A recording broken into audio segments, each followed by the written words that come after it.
y'all. Did y'all miss us? Because we sure missed you. Look, watch, like, and subscribe to our channel at Sister Sis 1988, as well as follow us on all our social media platforms at Sister Sis 1988. I'm gonna go ahead and dive in and introduce myself. I'm Jamie. I'm Latoya. And I'm Calandra. And today we have a phenomenal show overseas once again. We have a beautiful lady here named Mrs. Rona. I'm going to kind of give the mic to Ms. Rona, kind of let her give us a very small summary about herself, and then we'll dive into questions, and then, you guys will have to watch the rest of the show to get all the goodies about her. So go ahead, Ms. Rona. Hello. Thank you so much. First of all, thank you so much for having me on. I am absolutely delighted to be on today. My name's Rona, and I'm a mindset coach for women.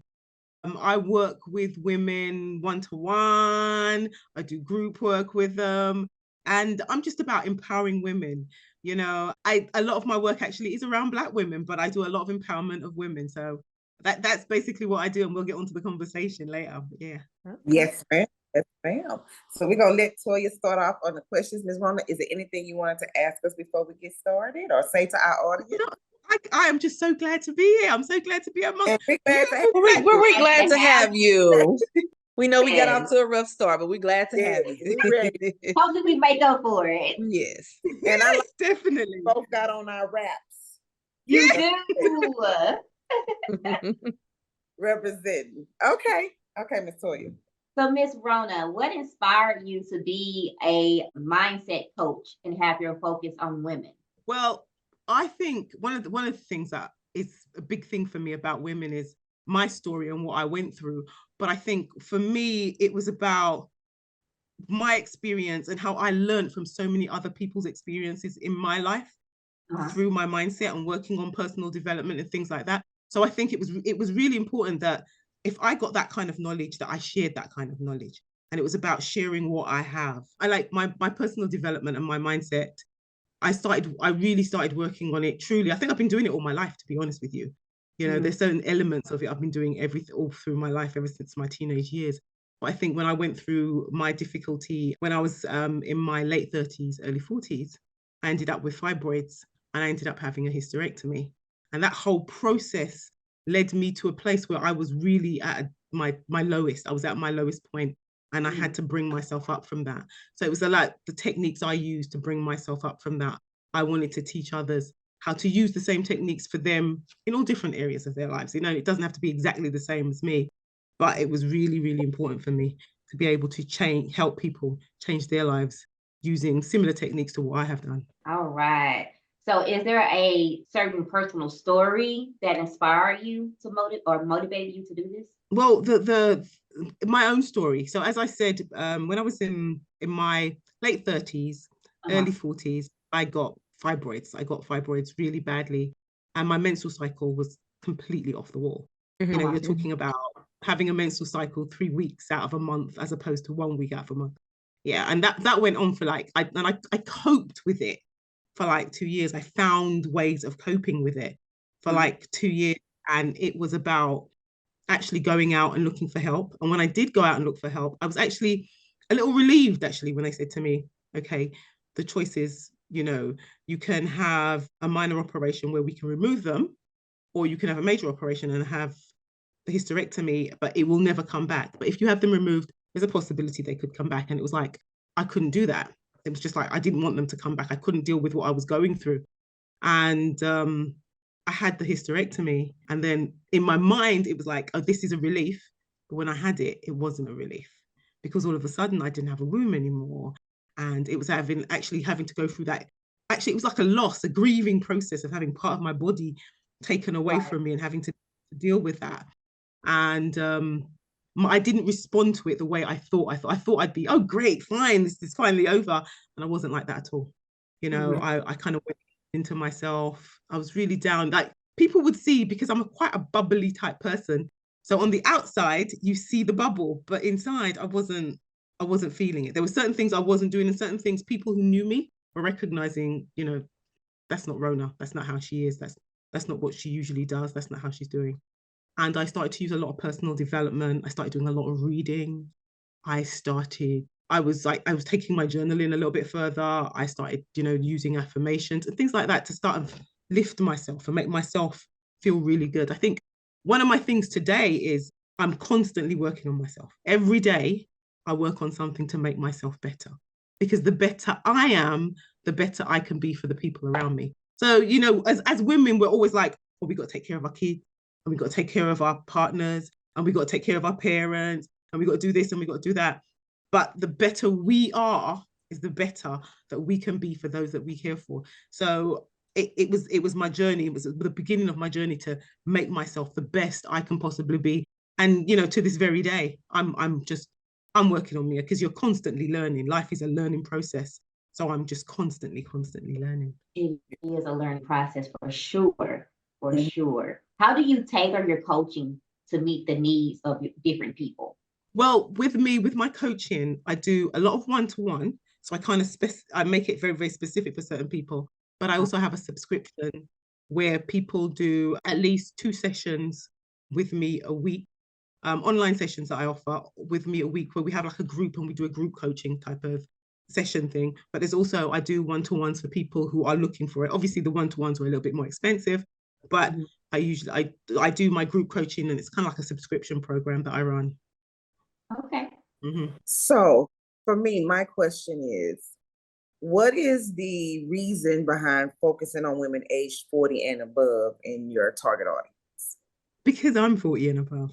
Because I mean, it is simply that.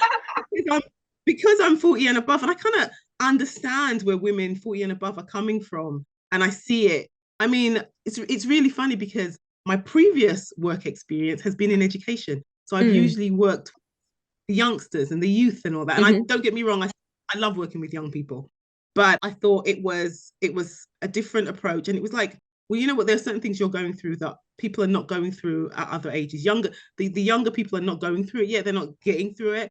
I mean, I didn't go through so much menopause because of the whole hysterectomy. It started straight away. But people like my sister and other relatives, other female relatives, they're going through, and that kind of process that women go through and the things they go through and having to deal with. And it's really like something that's really, really, I thought, needed to be looked at, and giving them an opportunity to say, well, you know what, I've done this, and let's see if we can use this to benefit you and help you. So that was really why I chose 40 and above. Now, with that, and I know you probably do a lot of networking. Do young women approach you still asking for your coaching? I do get actually, because what happens is I do have a day job. So I do still work with the youth, and I do get young people. I'm currently doing a mentoring program in my job where I work with a lot of young people, talking to them, particularly women, because women are more, they find it easier to talk to women sometimes. So it's just like an easier thing. And I do work with women where I offer just how to get on in life, because a lot of young people, some young people can be stuck, and they feel like, okay, I don't know how to get on in life. And there's certain steps I've used and has worked for me. And I'm like, okay, well, you can do this. And it's like, it's not anything massive. Like, for instance, I'm a massive journaler. I've been journaling ever since I was 16. And it's something that a lot of people are like, I never thought of putting it down on the paper, because sometimes we have so much going on in our heads, and we have it just going around in our heads, and we're not going anywhere with it. And when we have it down in black and white, and we have it on paper, and we see it, we're like, okay, we can start to strategize and start to do something about it, and start to make things happen for ourselves. Okay, beautiful. But before we move on, I think like the target age group that you're targeting, 40 and above. So we're all kind of knocking on. Well, she's already 40. Yeah, she loves it. I know I'm 40. So me and Toya, actually, I'm the youngest. You don't. I'm the youngest. I Jamie, probably look the oldest, but I'm really the youngest, but only just by 1 month, honestly. So it's Jamie, and then it's Toya, and then it's myself. But even honestly, I'm 39. So as I'm embarking on 40, though, like my mindset, seems to change. Like the way that I thought, even just 5 years ago, is totally different than what I think now, though, currently. So I think, just having a target audience, target group where you're targeting, the age group of 40 and above, I think that's really something that's awesome, though, because during that change, because I know back when I was younger, I thought 40 was so old, honestly.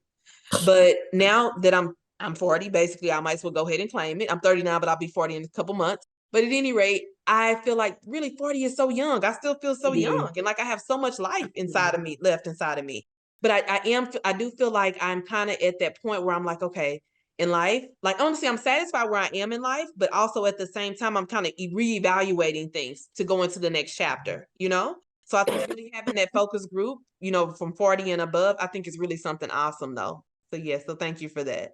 It is, because it is a big change too. But so when I look at myself, I'm like 40 where? Right. You know, but because I don't feel like I look like I'm about to be 40 years old, but I feel And don't feel it. huh? And I said, and don't feel it. Don't I don't feel feel it. 40. Right. Feel Yeah. 40, yeah. Right, but I do think that you look at life differently, that your wants and priorities change Definitely. as you age. And then I love the wisdom that comes with getting older. I actually enjoy that aspect of getting older because I wish I knew a lot of things that I know now 20 years ago. Oh, yes. You know, Definitely. Oh, we all. you know, so Definitely, I definitely. really do enjoy the wisdom that comes with getting older. So, but Yeah. Yeah. And when you talk about the wisdom and the maturity, I mean, there's so much like things that would bother us when we're 20 years old. They just Yes. don't bother us now. Mhm. It's like, you know. What else? Yeah, that's true. That's true. Okay, well, until next time. there's strength in sisterhood. And supporting sisterhood. Bye. Bye.